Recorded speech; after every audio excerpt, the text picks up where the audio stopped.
from becoming a reality. Rudy has the experience, he has the tenacity, he has the forward-looking vision necessary to stop the Clinton attack machine. He will work tirelessly to ensure that the conservative reforms we fought so hard to enact will continue. Rudy Giuliani needs your support today in our straw poll. I urge your support of Rudy now and as we move forward, campaigning nationwide to win the presidency of the United States. Thank you, folks. Yeah.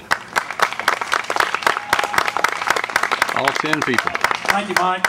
Next on our agenda is Reverend John Killian speaking for the Ron Paul campaign.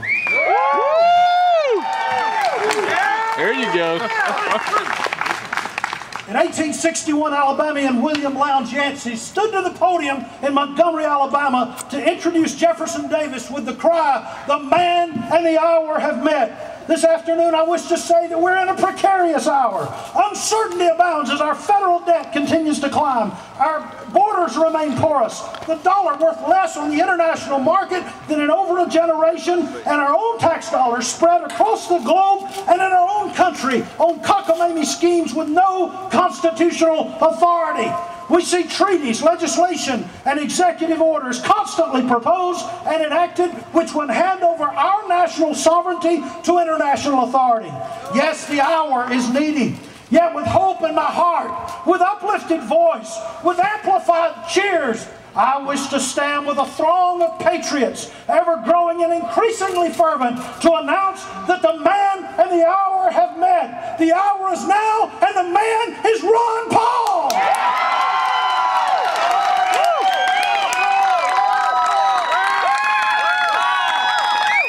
Ron Paul, the man who keeps winning the after-debate call-in polls, the man who is winning a majority of pre-election straw polls, and the man who finished among the top four, the top tier in Republican presidential candidates in fundraising in the past quarter. First, consider Ron Paul the person. Ron Paul is a medical doctor. While never accepting federal benefits, has spent untold hours helping the poor without charge.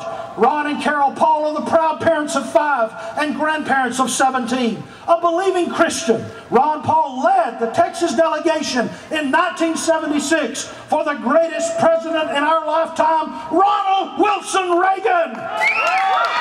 In fact, Ron Paul was only one of 4 congressmen to endorse Ronald Reagan in 1976. Former Treasury Secretary William Simon said that Ron Paul is the one exception to the gang of 535 on Capitol Hill. Whenever some legislation passes with only one no vote, you can count on it that it was Ron Paul questioning the constitutionality of that legislation.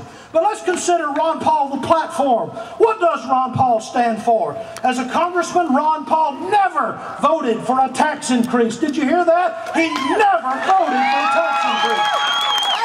Ron Paul never voted for an unbalanced budget. Ron Paul never voted for a congressional pay raise. Ron Paul has never taken a congressional junket to travel overseas. Ron Paul has never voted to increase the power of the executive branch. And listen, Ron Paul has never voted to surrender American authority to the United Nations. Yeah!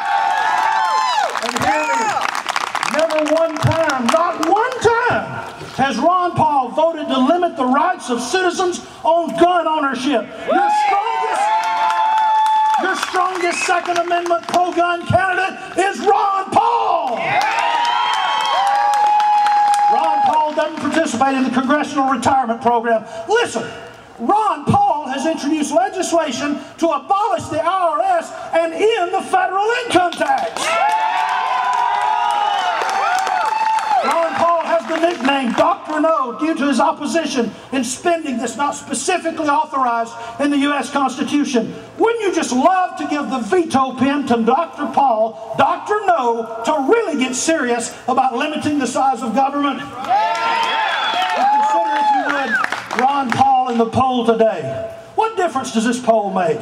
I submit to you that if Ron Paul can win this straw poll, the news media and the public will have to take notice that in a day of shifting values and uncertain ideologies, they'll know that a growing number of citizens still believe in abiding in the United States Constitution. If you vote for Ron Paul today, You're saying no to Democrats and Republicans who will spend taxpayer dollars without restraint.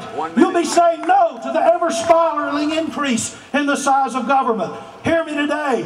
If you vote for Ron Paul, you'll be saying no to the NAFTAs, the GATTs, the North American unions, and controlled by the United Nations. When Ron Paul raises his hand to take the oath of office, the New World Order comes crashing down.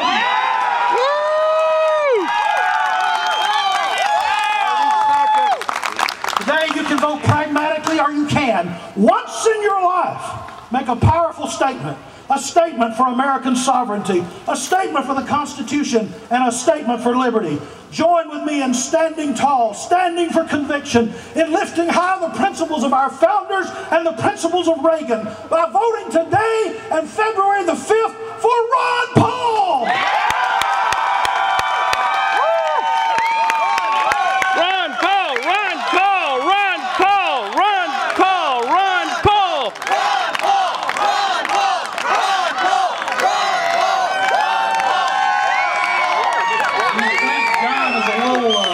Energized with this? Great speech.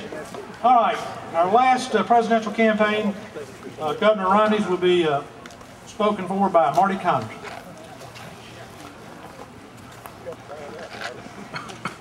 Can I hear a big amen, John? Woo, 5 people. I'm Marty Connors. I'm the former chairman of our party, and before I get into why Mitt Romney should be your next president and why I'm asking for your vote, I also want to thank those of you in the legislature who helped us. One of the last things we did in my administration was to move up the presidential preference primary to June the 6th. Up until this time, it wasn't back until 1988 where Alabama really mattered.